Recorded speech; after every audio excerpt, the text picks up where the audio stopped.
interview the great, legendary Bob Barry. Yeah. So Bob, tell us a little bit about your start. I know you were an artist, a musician, all that stuff. Tell us about that, how interesting that was. Well, it all began when I was younger, of course. I was about 8 years old when I got my first camera. And I really fell in love with the concept of just grabbing images, freezing something in time. Because if you're watching a movie or a video, things go by so fast. But when you have a photograph, you can look at it, you can study it, you can see something about that person. If it's a person, the portrait of somebody, you can see something about them that makes them special and vulnerable. Because I only photograph artists while they are in available light, just like this, and while they're playing. I call my work performance portraits. And I've been doing that for a long time, but to go back to the beginning, from the time I was 8, I loved photography. However, when I got into college, I got into the college barn theater, and I got the bug, and I loved the feeling of the lights on me, and I became an actor. First starting in college, of course, and then regional theater, and then I went on to New York City, and I started working. I got what they call bus and truck tours. I did musical comedy, a lot of it. Carousel, Music Man, Pajama Game, Gypsy, Sound of Music. I mean, all of those. I toured with, what they call a bus and truck. We had a bus with all the actors, and we carried always 5 musicians with us, usually the rhythm section, And then behind us was this big truck, with all the sets and all the props and everything else you might need to put a show on. And we would do 3 nights in one place and 5 nights in another, 1 night in some other place, and in between we'd be rehearsing the next show. So you were working from the time you got up to the time you went to sleep. But it was a wonderful way to learn my craft. And back in New York, I started to do the off-Broadway, and I even did a Broadway show in 1976 with a star named Bobby Morse. You may have seen him on television. He did a lot of movies. And just remember the name, and one day you'll run across it, and you'll see it, and you'll say, hey, that's what Bob was talking about. And I really loved being an actor, but I couldn't get work all the time. I mean, it's like gigs. You don't get gigs every 5 days, 3 days, 4 days. Sometimes you got months in between. So I played guitar. You can tell by the little guitar thing here. I play guitar, and I've been playing guitar since college. And I really love the instrument, and I had a good voice.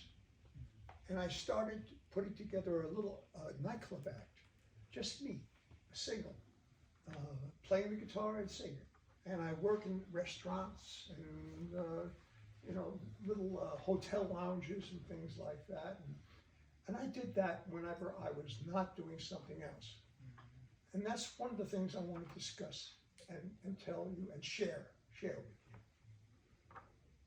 The one thing that is most important in working as an artist is being able to survive. Be able to pay the rent, be able to buy, reeds for your instruments. You've got to be able to be there, because I watched over the years some of the most talented musicians I've ever seen just disappear because they didn't have any survival skills. And I have to tell you, in my own life, I've done a whole lot of things. Yeah. I mean, I've done jobs, worked in a grocery store, I worked in a drugstores. I did everything and anything I could in the interim periods to do the kind of work, just that make some money, take care of myself. And it's important for you to think that it's not a shame to take a job. You are musicians, and from what I hear, you're really fine musicians. I think almost all of you here, probably all of you, will have a good chance at a career in the music industry. But you've got to be able to look after yourself. And So Bob, on that note of Yes. survival, I want to ask you to share with them the importance of investing and paying attention to like unions. You know, I know that you did a lot with SAG. You're a SAG member, and so you're still getting am. pension. Yeah. Talk to them about that. How there's an opportunity to still have income come in long after you've done something. I know a lot of great musicians in Los Angeles. In the 70s, Herb Alpert and his partner opened up one of the great record companies. And all the musicians from all over the country just went right into Los Angeles. And a lot of them stayed there. And I got to know a lot of those guys. And I realized that being part of the union can be a very, very good thing, because you're building up, you know, a Nest egg. nest egg. You're building up a nest egg for yourself in later times. Now you're very young people, and that's a great thing. But you're going to get older at some point, and you're going to want to be able to feel comfortable, and maybe even have a kind of a retirement. And the unions have these programs where they take a certain amount of money out of your salaries whenever you work in a union job. And you'll have your pension at the end of the road. And that's one thing. I know some of the guys, they were getting a real ton of money from their pensions, because they just left the money there and they let it grow, and it worked out beautiful for them. Also, when you work in the studios, and I've shot in just about every studio in Los Angeles, and when you work in the studios, you get paid well, but you get something else. You get residuals. Now, residuals are money paid to you for the use of your work. You get paid every time, contractually, whatever you're going to get, you'll get it whenever they use your work. And what it is there are certain organizations that monitor who is doing what and where and what and who's playing what, and also any place that opens up pays these organizations a fee so that they can use the music. It's a very I think how many those organizations, there's two of them. One is BMI, right. And the other one is ASCAP. ASCAP. Yeah. So remember that, and become either a BMI or ASCAP member, because what happens is if you are a member, and they're collecting fees or royalties on your music, they'll send it to you, right? Now, I know, full disclosure, I've been an ASCAP member for 40 years. I ain't got a penny from them. However, it's still important to be a member, because it shows that your stuff is protected, and that's what's important. Yeah. But those are the two organizations primarily. I'm And Chris, do you have other thoughts on that? Because Chris is really BMI. I'm a BMI artist since 1984. There's also another one called CSAC, CSAC. yeah. and that, like he's telling you, join that. If you write music and you plan to record it, join that and register your music. And in terms of saving, just think of this. My dad used to tell me, he said, okay, you got your first paper gig. So my first job was delivering paper. And he said, son, okay, you're going to make $10 this week. I want you to take $1 and put it in the bank. You'd always say, whatever you make, take 10% of that and save it. So if you can think about that, even now, I started saving when I was 12 years old. Even now, if you're just saving a little bit here and there, that adds up over time, and pretty soon you're like, whoa, well, I can actually buy a house. Wow, I can drive a car, a real car, and not have to take the subway. or the bus or whatever. So, Bob, I wanted you to talk about like your art, your craft. You have this art. Bob has this unbelievable ability to capture the spirit of the music, as you probably have experienced by looking at his book, just glancing at it. He captured. I've often said when I see the photos that Bob takes, I hear the music that was playing. You can hear the music. How is it that you've been able to do that so brilliantly? First of all, I love music. Yeah. And I love musicians. I do. And I just have an absolutely wonderful time. And let me give you an instance. When I'm working in real time. And as a musician, you're in different lighting every time you move. And not only that, but you know, I've got to be able to see where you're going to be going. And as a musician myself, I know the music pretty well, and I can anticipate where the artist is going, and I get there first. And it's not an easy thing to do, and it's not a perfect thing to do. You make mistakes, you know, and you get bad pictures, and you just go. And why is it that you get there before they do?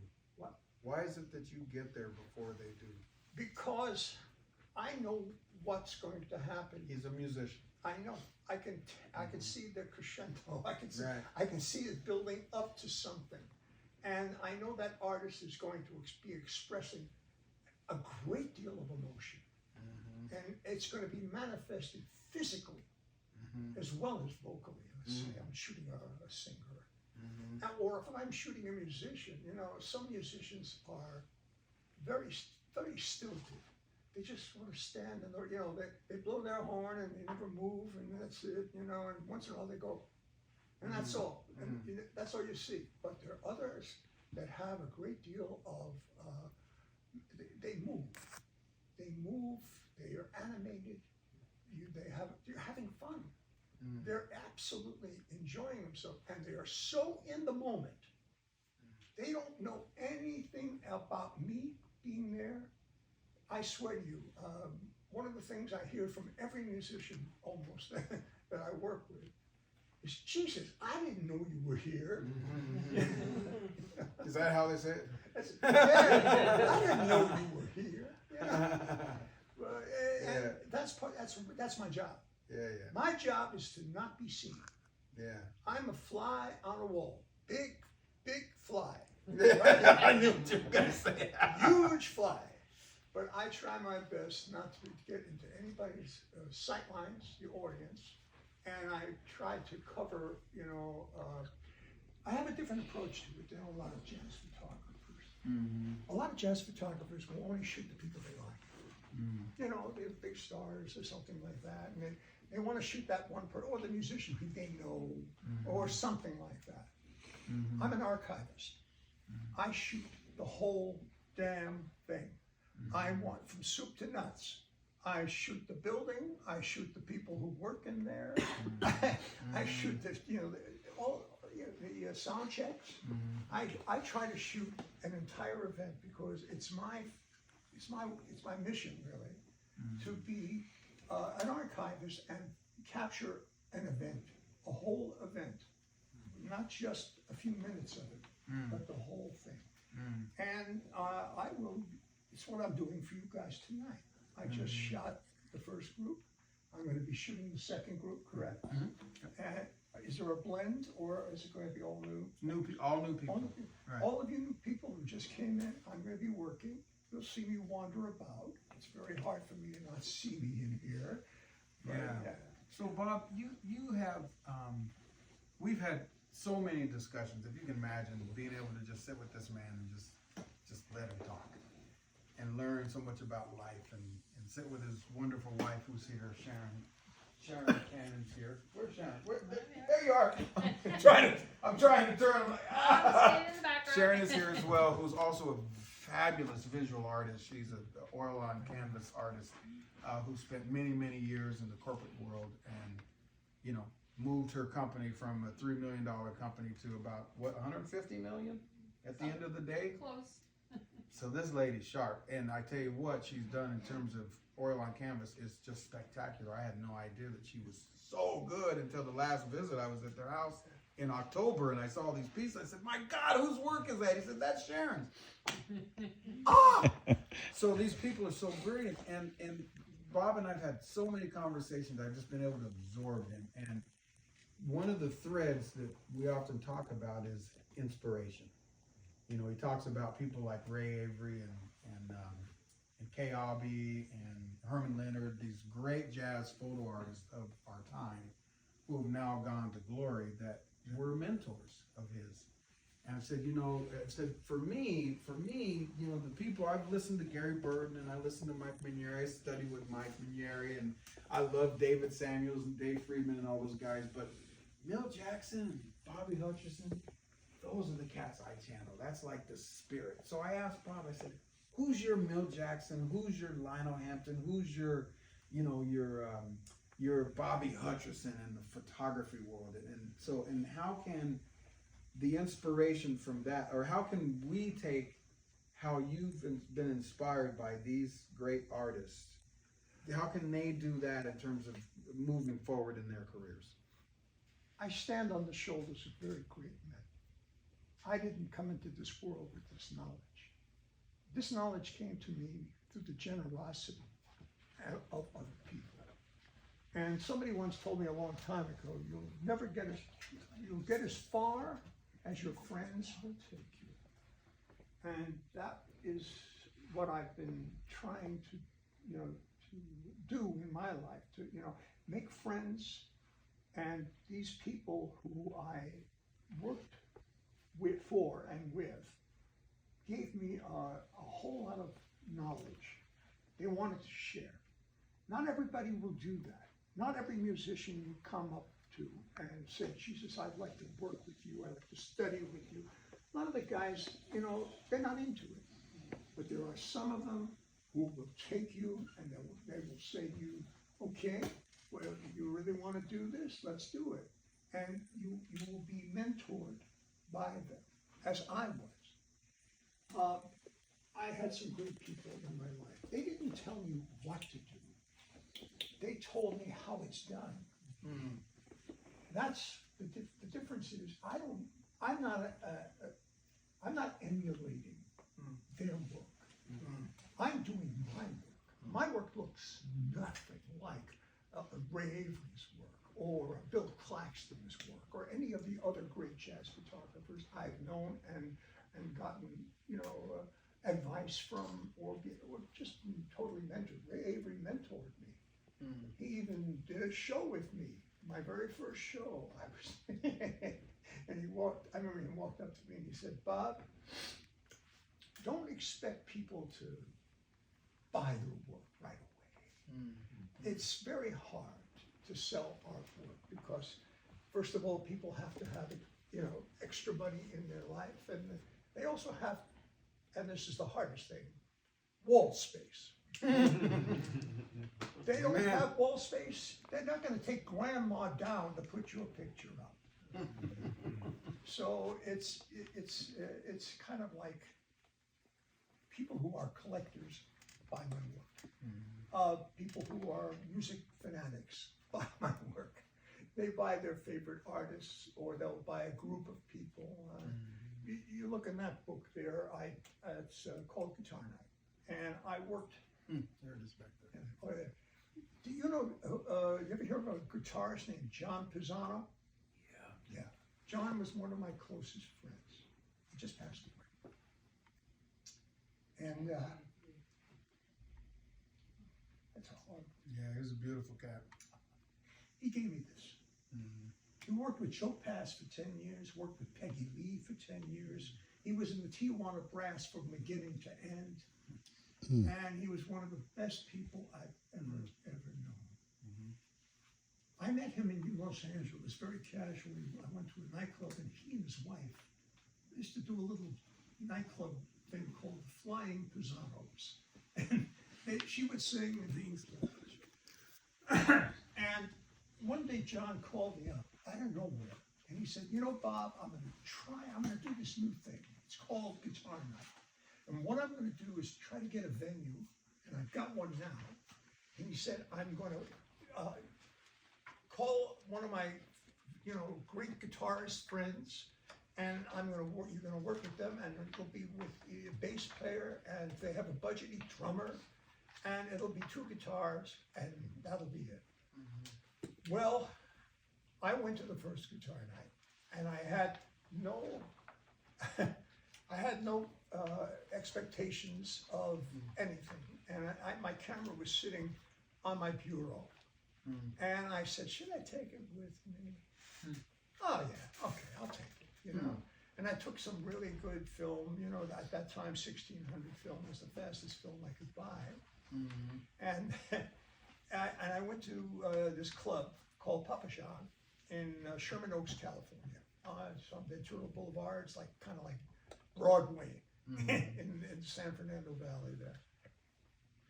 And when I walked in there were probably 25 or 30 of the best guitarists in the world. I mean, it was unbelievable. Not only that, but that was the night I met Bill Claxton and Kayabi and all the other great, Ray Avery, jazz photographers. And I remember distinctly trying to take pictures with very low light, even lower than this. Wow. And I remember I was shooting analog film then. And I took the film and had it developed, and I think it was next day, and I picked it up. And I took a look at it, and I went, whoa, ooh, I like this. No, I've been photographing all my life, but I never photographed musicians per se. I photographed parks, I photographed people on the street, I photographed the people in the pizza parlor, I photographed everything, but I didn't specifically work with musicians. I used to photograph the rehearsals for the shows I was in, which was fun. But now I have this in my hand, and I'm looking at it. I'm looking at the proof sheet. It's like 36 images in that one roll, and I'm looking at these little, thumbnails of the pictures with a lens. And I go back that night. The next night, the first night was George Van Epps, the man who invented the electric guitar. Yeah. And I went back the next night, and I think it was Mundell Lowe. And I went back the third night, and it was Herb Ellis. And it kept going on and on and on, and the guys loved what I was doing. I mean, I gotta tell you, there's nothing like getting strokes. To encourage you, to keep you going in the right direction. Because if people like what you do, it gives you an incentive to do more and to do better. And so a good tip is get strokes. Yeah. So, I mean, definitely get strokes, because, what you don't want to be in life is an asshole. You know what I mean? And I'm sorry if I offended anybody by saying that word asshole. But don't be an asshole, because there's too many of them in the world. Love goes so much further around the world and ends up in a warm, plushy blanket in a beautiful blue space, right? Hate just goes straight down, right? So I want to give you guys a chance to ask a couple questions, and then we're going to switch to rehearsal so that he can get some pictures of them, and then we have a dinner appointment, so I have to get them off to dinner. But are there any questions that you guys have of Bob? I know it's hard to ask an encyclopedic person up in Nashville. Do you have not only photographer inspirations, but do you have musical inspirations of people that you? Yes, there's a few photographers. I had the great pleasure and honor of knowing and have been a friend of Arbus, Diane Arbus. Diane Arbus, if you don't know her name, is probably one of the most famous photographers for the last part of the 20th century, and she died in 1971 or 2. I was friends with her for 3 years. And she actually photographed me. Mm. She did a whole job. She said, Bob, I'd like you to be my model for a job where it was for a camera company. And I spent a lovely day with her. Anyhow, she was one of my inspirations because she captured people, what's inside each and every one of you. Mm-hmm. You know, you all have something uniquely special about yourselves. And it comes out in the music because as artists, we all, no matter what your medium is, we all speak through our music. Whatever you play. Right. And would it be? This is the way you talk Yeah. to people. It's a language. Yeah. And anyhow, Would it be fair to say that John Fasano probably was your most inspirational musician? Yeah. Someone who inspired you the most?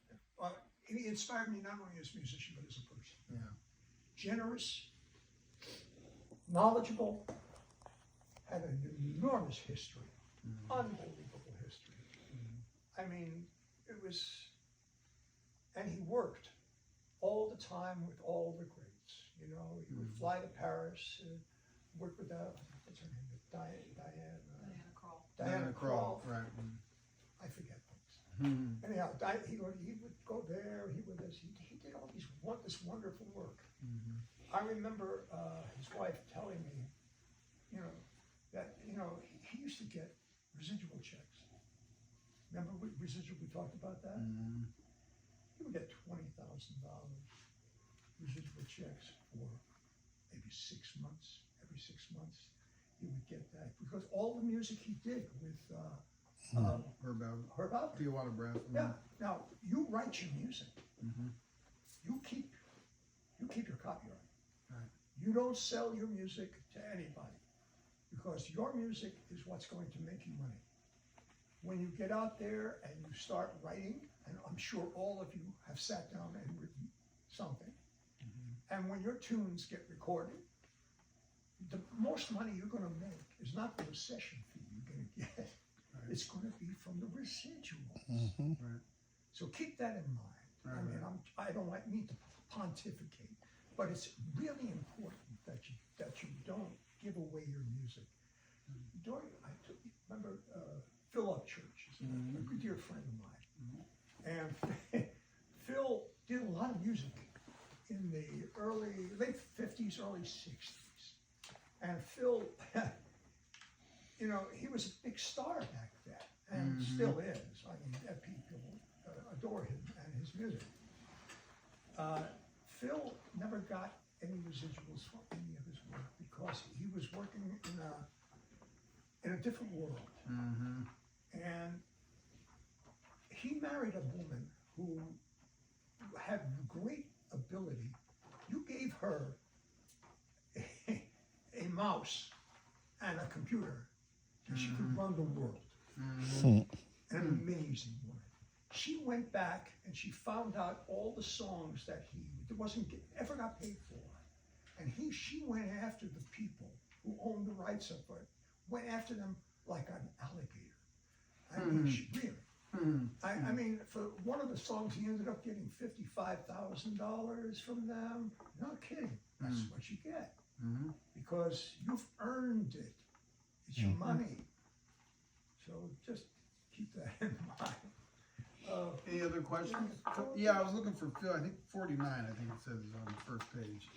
When you ask a question, introduce yourself to Mr. Barry too. Yeah. I Yeah. don't know you. Yeah. Always thought we did. I'm James Barton. I'm a second year at Kansas City Community College. I've been playing saxophone for however many years now, 8 or so years now. And just trying to find fun gigs and put myself around good people and all that stuff. So That's good work. That's good work. I'm Dallas. I'm a third year music education major at Right. Pittsburgh State University. I've been playing trumpet since 2019. I played clarinet for about 4 years before that. And this is what I do. I play music and it's what I love. And this is your third year in the program, right? Second. Or second year. The second year. Flugelhorn as well. Yeah, I have. Yeah. By the way, here's Philip, guys. Beautiful cat. Yeah. Yeah, sorry. My name is Ethan Gow. I'll be a Could you freshman. speak up a little? I have a hearing. Yeah, sorry. My name is Ethan Gow. I'll be a freshman at KU next year for saxophone performance and jazz studies. And I've been playing saxophone since 6th grade and guitar since 2. But I'm no guitarist. Anybody who picks up a guitar is my brother.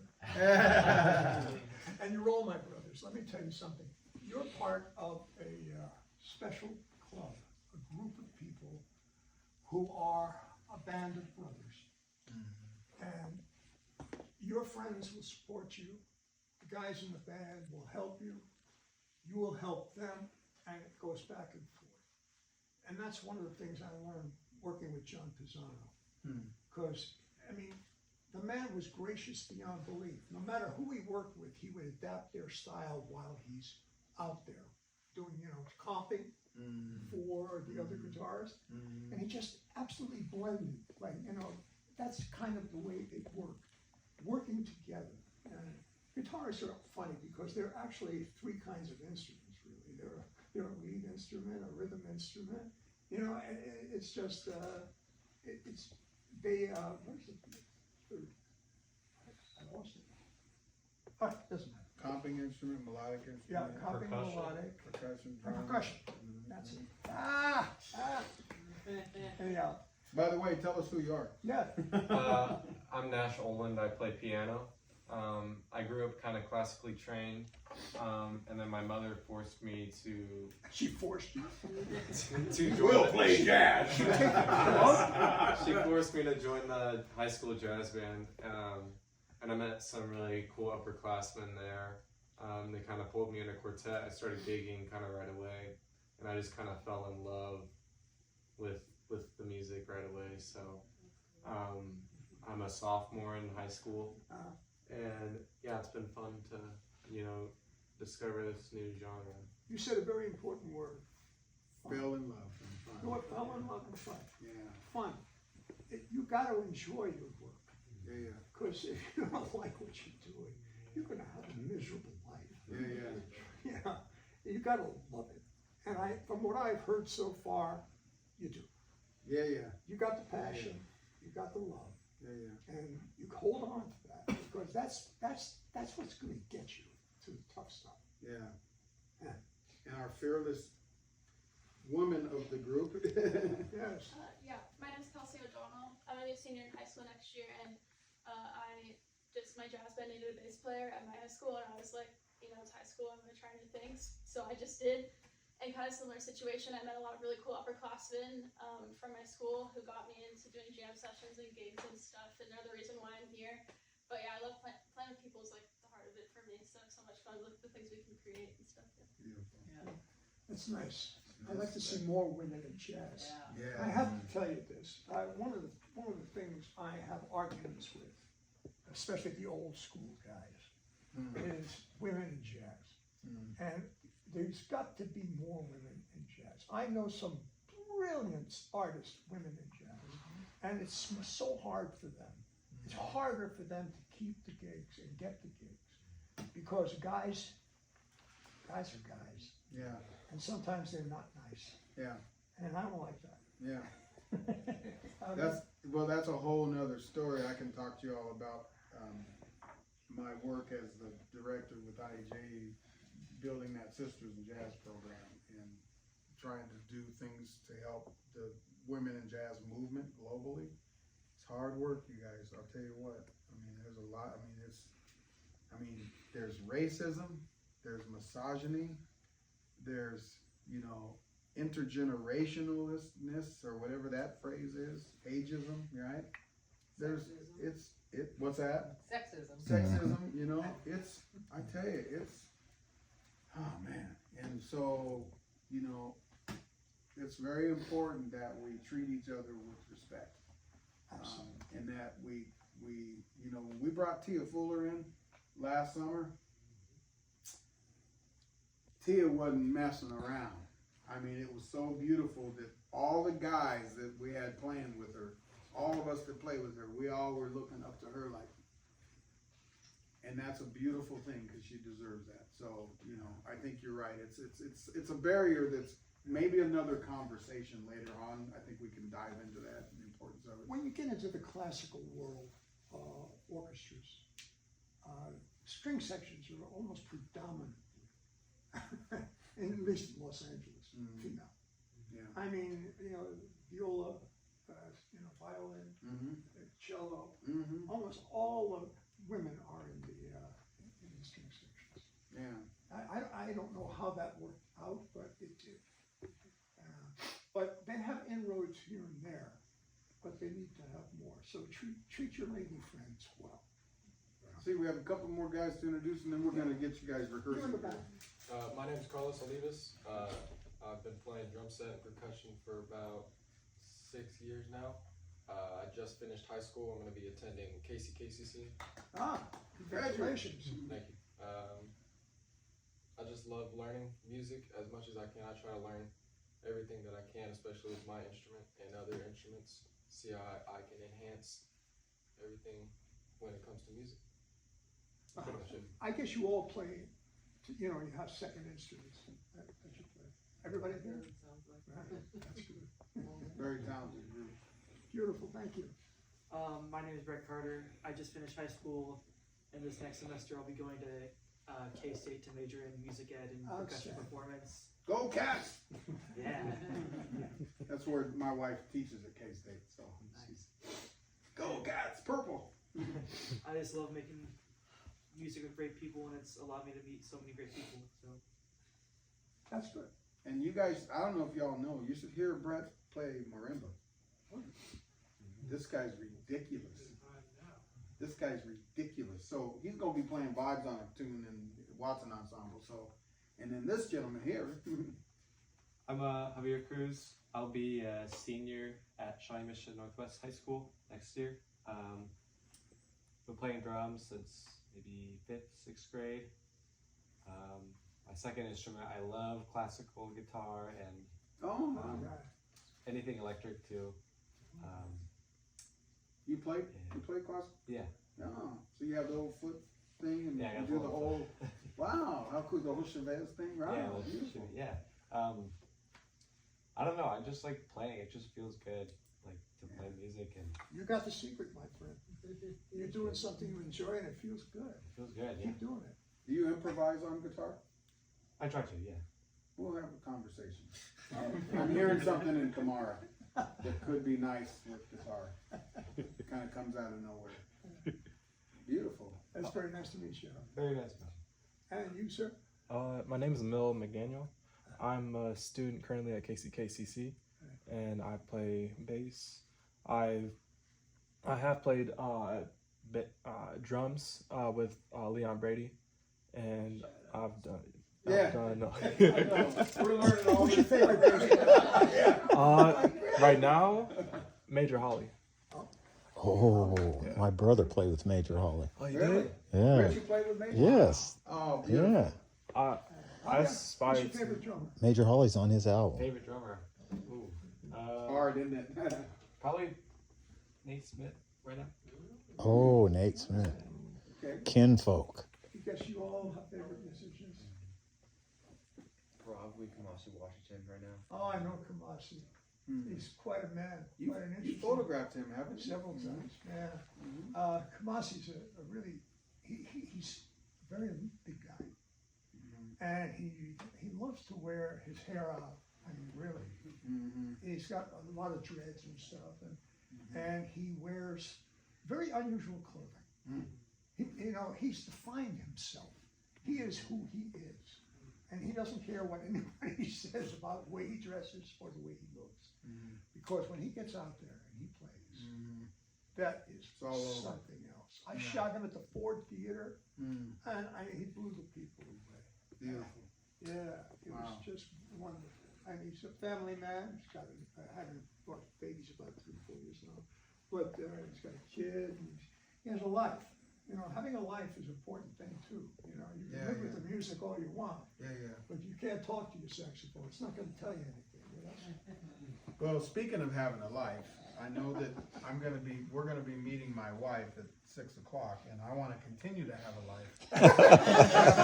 so we're You gonna have a wife. Yeah, we're gonna end this session as much as I hate to, because we also want to get you guys rehearsing, and have Bob capture some moments here before we leave to Paropos. So let's thank the great Bob Barry, guys. Thank you. So if you like this format, we'll do it again.